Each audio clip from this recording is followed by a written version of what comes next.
Marina lived in a village where wealth was only seen in the hands of a few. She was poor, her clothes worn, her shoes broken, her dreams suffocated by hunger. Day after day, she worked in the fields, washing clothes for others, selling herbs at the market. Yet no matter how hard she worked, her family's life never changed. She often watched the daughters of merchants walking through the streets with gold bracelets, silk dresses, and baskets of fine bread, while she counted coins to buy stale crusts. Inside her heart, bitterness grew. She was tired of being poor. She was tired of struggling, tired of humiliation. At night, she lay awake, whispering to herself, "I would give anything to be rich. Anything." One night, when the wind howled through the broken shutters, a strange voice answered her whisper. It came not from outside, but from inside her own room. "Would you, Marina, would you truly give anything?" She sat upright, her heart pounding. The room was empty, yet the voice was clear, deep, smooth, and mocking. "Who's there?" she stammered. The air grew cold, and the small flame of her candle flickered wildly. Shadows stretched unnaturally across the walls, and from the darkest corner, two burning eyes appeared. The figure that stepped forward was not fully man, not fully beast. He was tall, draped in black, with a smile that gleamed like polished steel. "I am the answer to your longing," he said softly. "I am the one who can give you gold, jewels, respect, and power." Marina shook with fear, yet curiosity chained her. "And what do you want in return?" The figure chuckled. "I do not ask for your soul, that would be too simple. No, Marina, I ask for something more precious, your womb." Her mouth fell open.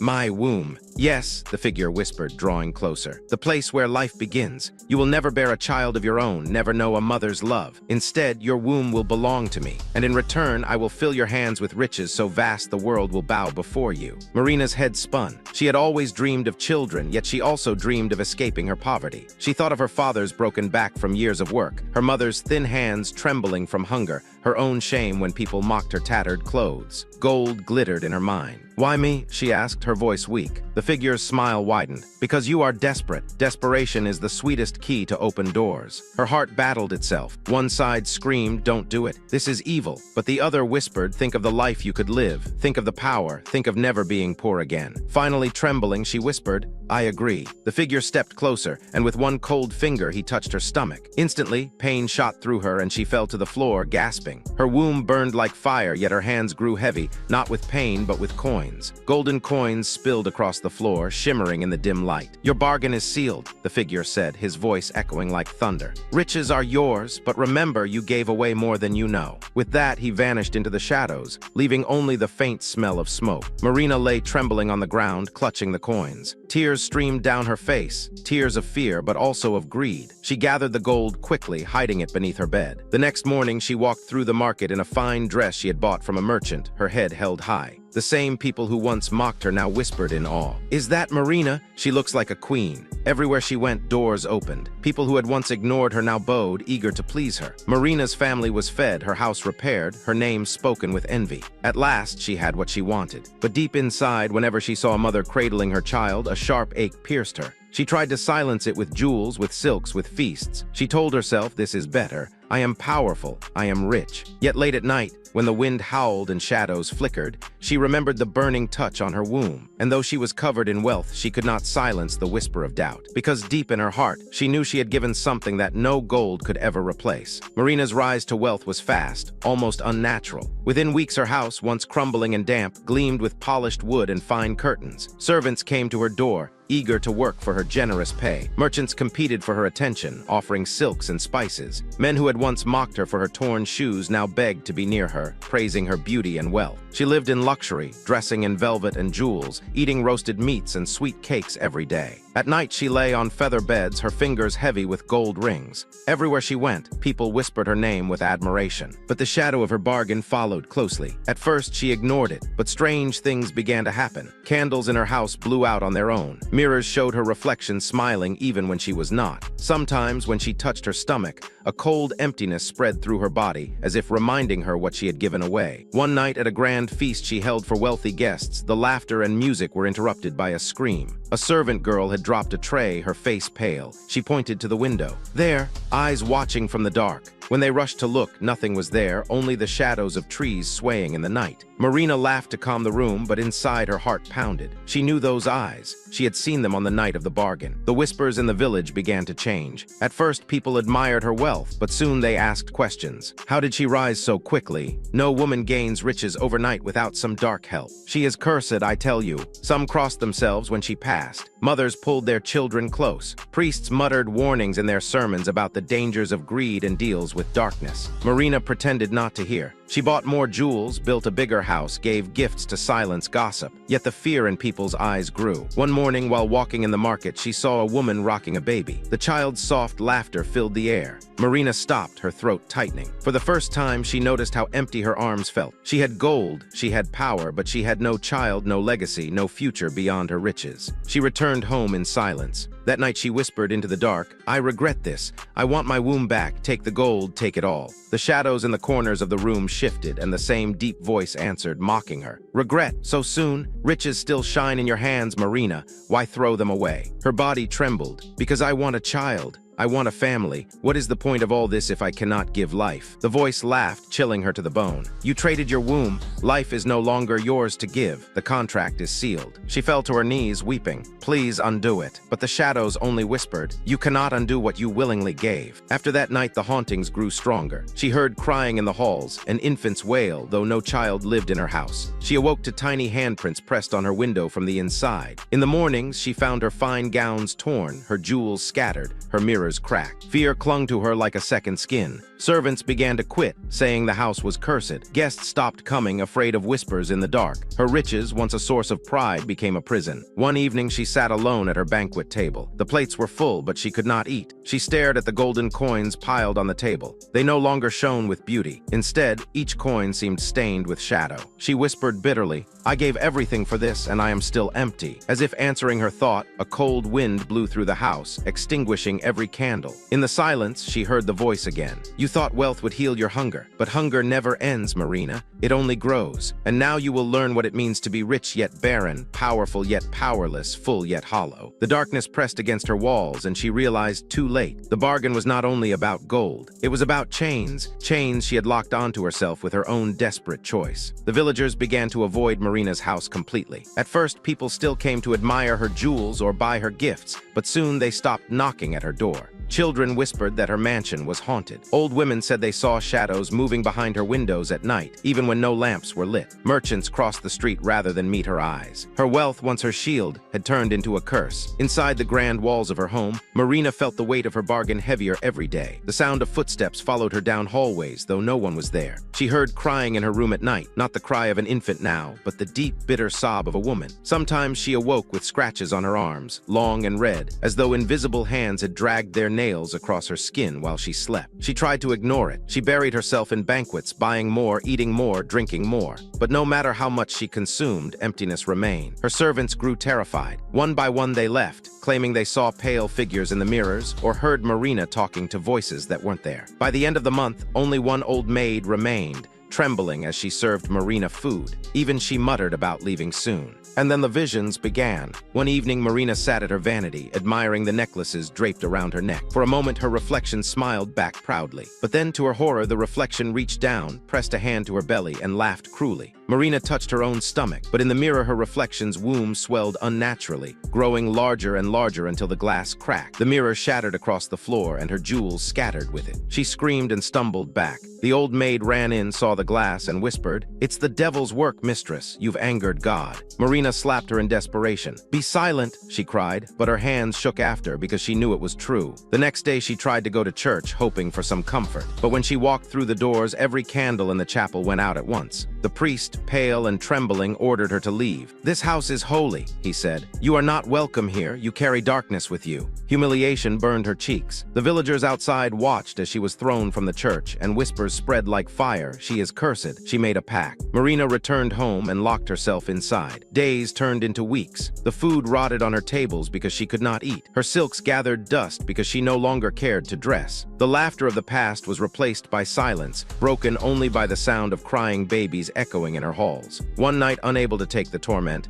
Marina fell to her knees and screamed into the darkness. "I beg you, take it all back. Take the gold, the jewels, the house. Just give me back my womb, give me back my peace." The shadows thickened, and the familiar voice answered, crueler now. "You begged for wealth, and I gave it. Now you beg for peace, and I say no. You signed your own fate, Marina. The gold was never the true gift. the emptiness was. She sobbed on the floor, clutching at the stones, feeling the cold creep into her bones. That night she dreamed of children, rows of faceless infants reaching for her, crying, calling her mother. She stretched out her arms, but her womb was hollow, her body an empty shell. She woke screaming, her bed soaked with sweat, the echo of cries still in her ears. By now she no longer left her house. Her hair grew tangled, her eyes hollow. She wandered her halls barefoot, muttering to herself. When she looked at her mountains of gold, she no longer saw beauty, she saw chains. Each coin seemed to whisper, "We own you. You traded yourself for us." The villagers called her the Barren Witch. Parents warned their daughters, "Do not envy Marina's wealth. She paid for it with her womb, and the devil never gives gifts without poison." Alone, broken, haunted, Marina finally realized the full horror of her choice. She had thought she gave away only the chance of bearing children, but in truth, she had given away her future, her peace, her soul's joy. The riches sparkled around her, but in her heart, there was nothing but darkness. Marina could no longer endure the torment that surrounded her. The visions, the whispers, the endless cries of unseen infants had broken her sleep and her sanity. She told herself there must be a way out. Every curse must have a cure, every chain a key. And so she began searching, desperate to undo what she had done. She summoned priests, holy men, and healers from far and near. Some refused to even enter her home, frightened by its reputation. Others came reluctantly, clutching crosses or charms. One priest sprinkled holy water in her halls, chanting prayers. But the moment he raised his hand in blessing, the water turned black and hissed like boiling oil. He screamed and fled, leaving his cross behind. Another holy man tried to drive the darkness away with incense. Marina knelt, begging for mercy as smoke filled the rooms. For a moment, the cries of the phantom babies grew quiet. She felt hope stir in her chest until the smoke twisted into shapes, forming pale faces of infants with hollow eyes. They laughed in unison, a sound so chilling the holy man collapsed. When he awoke, trembling, he told Marina,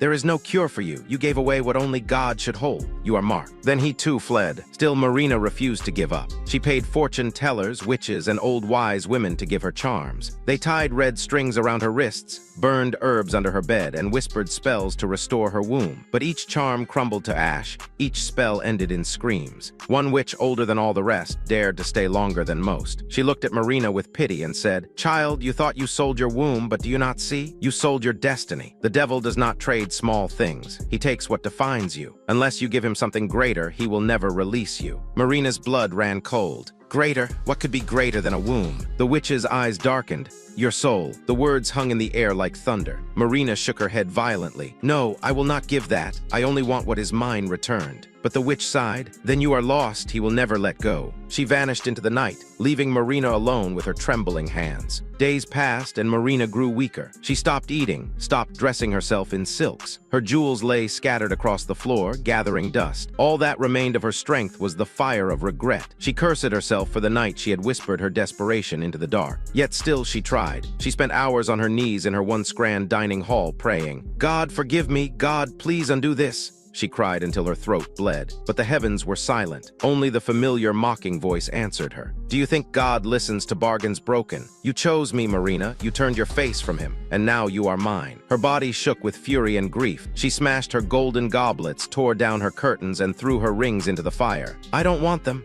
she screamed. "Take your riches back." But the coins did not burn. They melted into black liquid, hissing and writhing like snakes, crawling out of the fire to scatter across the floor again. The wealth would not leave her. It clung to her like a parasite. That night she dreamed of a child again, but this time the child spoke. A little boy, pale and hollow-eyed, stood at the foot of her bed. "Mother," he whispered, "why did you trade me away?" Marina screamed and reached for him, but when her hands touched his skin, he dissolved into ash. She woke sobbing, her bed soaked with tears, her arms empty as always. The villagers, hearing her nightly screams, whispered louder. Some wanted to burn her house down, convinced she was a witch. Others said she was already dead and her ghost wandered inside. No one dared come near. Marina, trapped in her palace of torment, finally understood. The devil had not simply taken her womb. He had given her wealth, yes, but he had also made her the most cursed woman alive. A woman no priest could save, no God would forgive, no neighbor would love. Still, she clung to a fragile hope. Somewhere, somehow, there must be a way to undo it. And if heaven would not help her, then she would go deeper into darkness to find the answer. For the first time, Marina whispered not to God, but to the devil himself. "If you want more, tell me. If you want something greater, tell me. Just give me back my womb. Give me back my chance at life." The shadows in her room shifted, and the voice answered with chilling glee. "At last, Marina, you are ready to hear my true price. The voice filled Marina's room like smoke, thick and choking. She sat frozen, her hands clenched against her chest. For weeks she had begged for release, begged for her womb, begged for peace. And now the devil answered with a promise, but a promise laced with terror. "You gave me your womb," the voice purred. "And still you cry for more. I am generous, Marina. I can give it back. I can fill your arms with children, make your house ring with laughter, make your womb swell with life again. You could be a mother as you always dreamed." Marina's eyes lit with desperate hope. "Yes, yes, please, I would give anything." The laugh that followed rattled the windows. "Anything? Do you remember those words? They brought you here." Her breath quickened. "What do you want now?" The shadows thickened, forming the outline of the dark figure. His eyes burned like coals as he leaned close. "Your soul, give me your soul and I will return what you lost." The words struck her like a dagger. Her stomach twisted, her knees shook. She had feared this, but hearing it made the fear real. My soul," she whispered. "Yes," he replied smoothly. "What use is a soul, Marina? You cannot eat it, you cannot spend it, you cannot wear it on your neck. It is invisible, worthless until I claim it. Trade it and you will have everything your heart longs for. Children, love, redemption. You will be whole again." Her heart screamed in confusion. One part of her longed to say yes immediately, to accept, to feel the warmth of motherhood. But another part recoiled in terror, knowing that once her soul was gone, there would be nothing left of her true self. She thought of her mother who had always whispered prayers before sleep. She thought of the church she had once attended, now closed to her. She thought of heaven and whether she had already lost her place there. The devil tilted his head. "You hesitate. Do you not love the children you cry for? Do you not long to hold them?" Tears poured down her cheeks. I do, but if I give you my soul, I lose myself forever." "Forever," he agreed, his grin sharp. "But you will have what you want in life. Isn't that all that matters? Life is short. Enjoy it while you can. What is eternity compared to the sweetness of now?" Marina trembled. She thought of her empty arms, her hollow nights, her endless regret. She thought of the gold surrounding her, which had turned to chains. And she thought of the small, pale child from her dream, whispering, "Why did you trade me away?" She buried her face in her hands. "Why did I ever ask for this?" she sobbed. The figure leaned closer. "Because you are human, and humans are never satisfied. You wanted more. Now you can have it, all of it. Just one word, Marina, say yes." She stayed silent, shaking, caught between desire and terror. Finally, she whispered, "Give me time." The devil's laugh thundered again, echoing off the walls. "Time? You think time is yours? Very well, I will give you 7 days. 7 days to decide. On the 7th night, I will return. If you say yes, I will restore your womb and give you children. If you refuse, you will remain barren, cursed, and haunted until death. Choose carefully." And then, as quickly as he came, he vanished, leaving only the echo of his promise. Marina collapsed onto the floor. Her body trembled, her mind spinning. 7 days. 7 days to decide between her soul and her dream. That night she wandered her halls, whispering to herself, "What is a soul? Do I even feel it? I only feel emptiness. Maybe he is right, maybe the soul is nothing." But when she looked into the cracked mirror, her reflection shook its head and whispered back, "The soul is everything. Without it, you are nothing." The next morning she tried to pray again, but the words felt heavy. She tried to eat, but the food turned to ash in her mouth. Everywhere she turned, she heard whispers, "Say yes, say yes." Yet when she closed her eyes, she saw the faces of children, soft, innocent, and pure. She longed to hold them, but she feared the cost. 7 days, 7 chances to weigh the price. And every hour the devil's bargain pressed heavier on her heart. The 7 days dragged like years. Each sunrise felt heavier than the last. Marina counted the hours, her mind torn apart by the weight of her choice. One moment she leaned toward surrender, give him the soul, gain the children, taste love at last. The next moment fear strangled her. Eternity is longer than life, and once gone, her soul would never return. The first day she fasted, hoping hunger would bring her clarity. But hunger only made her weak and frantic. The second day she tried to pray again, but every word stuck in her throat, as if the heavens had already turned their back. The third day she searched her mansion for peace, but every hall echoed with infant cries. She stuffed her ears with cloth, yet the sound pierced through. By the 4th day, she no longer recognized herself in the mirror. Her face was gaunt, her hair tangled, her eyes dark pits of exhaustion. She looked less like a queen and more like a ghost haunting her own palace. The 5th day, she wandered outside for the first time in weeks. The villagers recoiled at her sight.